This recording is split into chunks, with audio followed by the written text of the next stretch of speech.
Hello everyone. Today we will talk about how to fix the app of MobiOffice. You will go to settings, then we click on apps.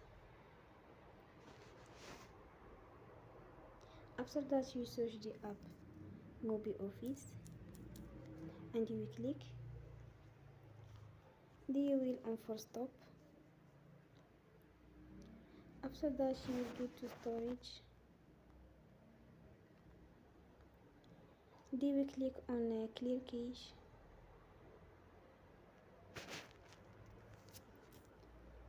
In the end you will turn off your Wi-Fi and you will turn again.